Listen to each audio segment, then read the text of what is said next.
नमस्कार, सुलगता सवाल देख रहे हैं आप और मैं हूं आपके साथ दिव्या सिंह। लोकसभा चुनाव के लिए सभी पार्टियों की तरफ से उम्मीदवारों की घोषणा की जा रही है। लिस्ट में कुछ नेताओं के नाम हटाए जा रहे हैं तो कुछ लोगों के नाम जोड़े जा रहे हैं, यानी कि नए चेहरों को मौका दिया जा रहा है। वहीं पश्चिम बंगाल में टीएमसी की पहली लिस्ट जारी होने के बाद घमासान मचा हुआ है। विद्रोह की हालत होती जा रही है, जिससे ममता बनर्जी पूरी तरह से परेशान हो उठी है। इस बार ममता बनर्जी के लिए चुनाव लड़ना और जीतना उतना आसान नहीं है। इसका कारण टीएमसी नेताओं की करतूत है, जिसका बचाव ममता बनर्जी करती आई है। संदेश खाली को लेकर पहले ही हर तरफ से थू-थू हो रही है। वहीं अब ममता बनर्जी के भाई ने घर में ही लड़ाई शुरू कर दी है।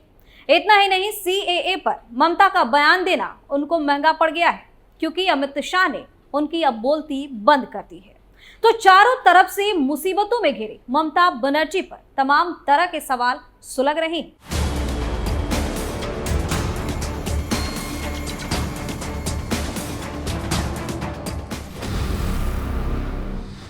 टीएमसी में क्यों मचा सियासी घमासान? ममता और उसके भाई के बीच क्यों खिंची तलवार? अमित शाह के बयान से क्यों उतरा ममता का मुंह? सीएए का विरोध ममता को कैसे पड़ेगा भारी? इन सवालों ने सियासी पारा हाई कर दिया है और ममता की रातों की नींद हराम कर दी है। लोकसभा चुनाव से पहले ममता की जमकर फजीहत हो रही है। पश्चिम बंगाल में जिस तरह के हालात अभी बने हुए हैं, उसके बाद ममता को अपनी हार का डर सताने लगा है। इस स्टोरी में आगे बताएंगे टीएमसी सांसद अर्जुन सिंह क्यों हुए बागी, ममता को सीएए का विरोध कैसे पड़ेगा भारी, अमित शाह ने ममता बनर्जी को कैसे दिया तगड़ा जवाब। लेकिन सबसे पहले बात ममता बनर्जी और उनके छोटे भाई के बीच छिड़ी जंग की। पश्चिम बंगाल के सत्ताधारी पार्टी टीएमसी ने लोकसभा चुनाव के लिए प्रदेश की 42 सीटों पर अपने उम्मीदवार घोषित कर दिए हैं। जहां लिस्ट में यूसुफ पठान, कृति आजाद जैसे मशहूर चेहरों को जगह दिया गया है, तो वहीं कुछ पार्टी के ऐसे लोग हैं जिनके टिकट काट दिए गए हैं, जिसके बाद हर पार्टी की तरह टीएमसी में भी विरोध की आवाजें उठने लगी है। विद्रोह शुरू हो गया है।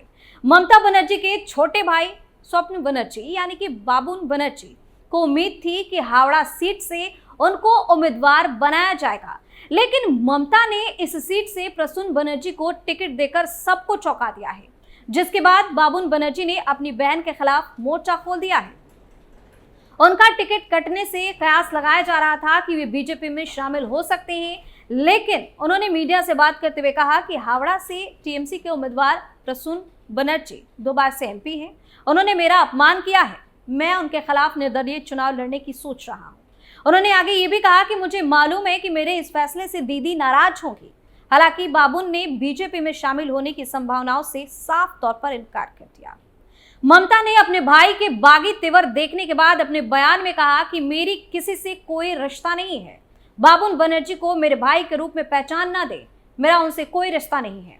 आप जिस शख्स की बात कर रहे हैं, मुझे उसका काम पसंद नहीं है। मैं परिवार की राजनीति नहीं करती, मैं लोगों की राजनीति करती हूँ। उन्होंने आगे ये भी कहा कि बाबुन कुछ भी कर सकते हैं, वे जहां से चाहे वहां से चुनाव लड़े। हमारे उम्मीदवार प्रसून बनर्जी है। ममता ने आगे कहा कि उनका रिश्ता बीजेपी से है। आज से मेरा उनके साथ कोई संबंध नहीं। मैंने आज साबित कर दिया कि मेरी कोई वंशवाद की राजनीति नहीं है।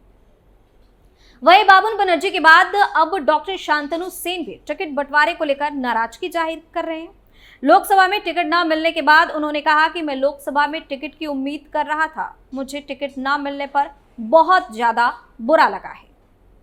इतना ही नहीं, पश्चिम बंगाल के बैरकपुर संसदीय सीट से तृणमूल कांग्रेस के उम्मीदवार नहीं बनाए जाने से नाराज सांसद अर्जुन सिंह ने ममता बनर्जी से बगावत करने का मूड बना लिया है। अर्जुन सिंह ने ऐलान किया है कि वह फिर से बीजेपी में घर वापसी कर रहे हैं। बता दें कि अर्जुन सिंह साल 2019 के लोकसभा चुनाव से पहले टीएमसी छोड़कर बीजेपी में शामिल हुए थे और बीजेपी के टिकट पर जीत हासिल की थी, लेकिन चुनाव के बाद फिर से वह टीएमसी में लौट गए थे। टीएमसी ने उम्मीदवारों की लिस्ट जारी की, उसमें अर्जुन सिंह का नाम नहीं। लोकसभा चुनाव में उम्मीदवार नहीं बनाए जाने के बाद अर्जुन सिंह ने ममता बनर्जी और पार्टी नेतृत्व पर वादा खिलाफी का आरोप लगाया था। अर्जुन सिंह ने कहा था कि उन्हें कहा गया था कि उन्हें बैरकपुर से उम्मीदवार बनाया जाएगा। लिस्ट जारी होने तक यह आश्वासन दिया जाता रहा, लेकिन अंत में उन्हें उम्मीदवार नहीं बनाया गया। यदि पहले उन्हें इसकी जानकारी होती तो वह टीएमसी में वापस नहीं लौटते। इसके बाद उनके समर्थकों ने जगदल में विरोध प्रदर्शन किया। उसके बाद उनके बीजेपी में शामिल होने की अटकलें लगाई जा रही थी। वहीं अर्जुन सिंह ने मीडिया से बातचीत में कहा कि वह बीजेपी में शामिल हो रहे हैं।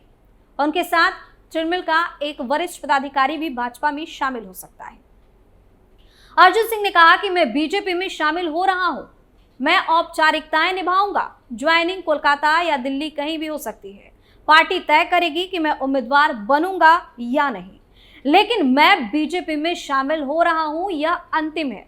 मेरे साथ बैरकपुर के हजारों लोग भाजपा में शामिल होंगे।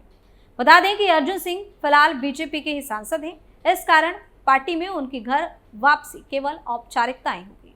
इससे पहले भाटपाड़ा में आयोजित प्रेस कॉन्फ्रेंस में अर्जुन सिंह ने आरोप लगाया कि उनके साथ वादा खिलाफी की गई है, उनके साथ किया गया वादा नहीं निभाया गया, बहुत सारी बुरी बातें कही गई। टीएमसी में पुराने कार्यकर्ताओं का महत्व नहीं है। उन्होंने कहा कि उनके साथ टीएमसी का एक बड़ा पदाधिकारी भी बीजेपी में शामिल होगा। अर्जुन सिंह ने संकेत दिया कि वह बैरकपुर से बीजेपी के उम्मीदवार बनने जा रहे हैं। अर्जुन सिंह ने कहा कि वह शुक्रवार को नैहाटी के परदादी मंदिर में चुनाव प्रचार शुरू करने जा रहे हैं। पार्थ भौमिक ने भी बड़ी माता की पूजा के साथ प्रचार अभियान शुरू किया था। टीएमसी ने मंत्री पार्थ भौमिक को उम्मीदवार बनाया है। बता दें कि अर्जुन सिंह ने संदेश खाली कांड के मास्टरमाइंड शाहजहां शेख को जमीन देने का आरोप बैरकपुर के टीएमसी नेताओं पर भी लगाया है। वहीं दूसरी तरफ सीएए ने ममता बनर्जी की टेंशन को और ज्यादा बढ़ा दिया है। ममता का विरोध उन पर भारी पड़ने वाला है, क्योंकि सीएए कानून से जिन समुदायों को फायदा होने वाला है, उन लोगों ने बंगाल में 2019 के लोकसभा चुनाव में खुलकर बीजेपी का साथ दिया था। यही वजह है कि सीएए कानून की अधिसूचना जारी होने के बाद बीजेपी को बंगाल में सियासी फायदे की उम्मीद है। ममता बनर्जी कह चुकी है कि सीएए को लागू नहीं होने देंगे।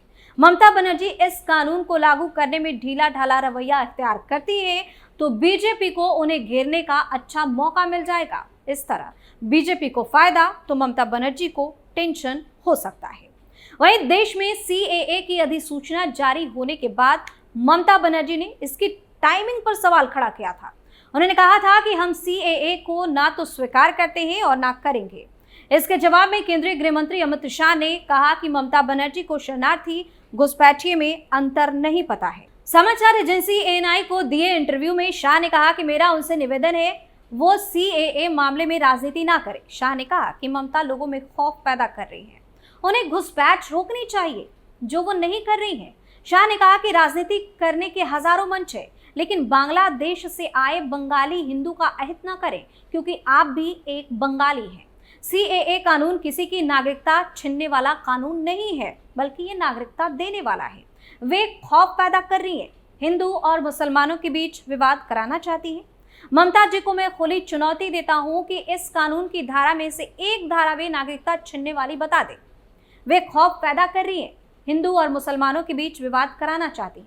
असम में भाजपा सरकार आने के बाद घुसपैठ पूरी तरह से बंद हो गई है।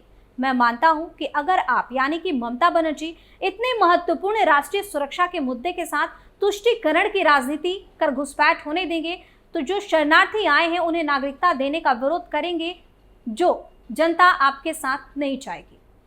ममता जी इसको मत रोकिए, आप घुसपैठ रोकिए। शाह ने कहा कि सीएए को कभी वापस नहीं लिया जाएगा। ममता बनर्जी शरण लेने और घुसपैठ करने के अंतर को नहीं समझती है। उन्होंने कहा कि हमारे देश में भारतीय नागरिकता सुनिश्चित करना हमारा संप्रभु अधिकार है, हम इस पर समझौता नहीं करेंगे। वो दिन दूर नहीं जब बंगाल में बीजेपी की सरकार बनेगी। बंगाल में बीजेपी की सरकार बनने के बाद हम घुसपैठ को रोकेंगे। ममता बनर्जी तुष्टीकरण की राजनीति करती आ रही है। अब देखने वाली बात यह है कि ममता बनर्जी को सीएए का विरोध करना कितना ज्यादा भारी पड़ता है। सुलगता सवाल में आज के लिए इतना ही। किसी और मुद्दे के साथ फिर से पेश होंगे, तब तक के लिए आप देखते रहिए कैपिटल टीवी। नमस्कार।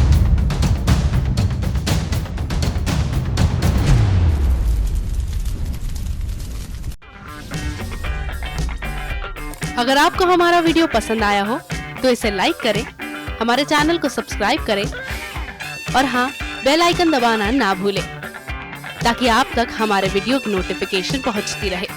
आप अपना सुझाव हमें कमेंट बॉक्स में दे सकते हैं। हमारे साथ जुड़ने के लिए शुक्रिया।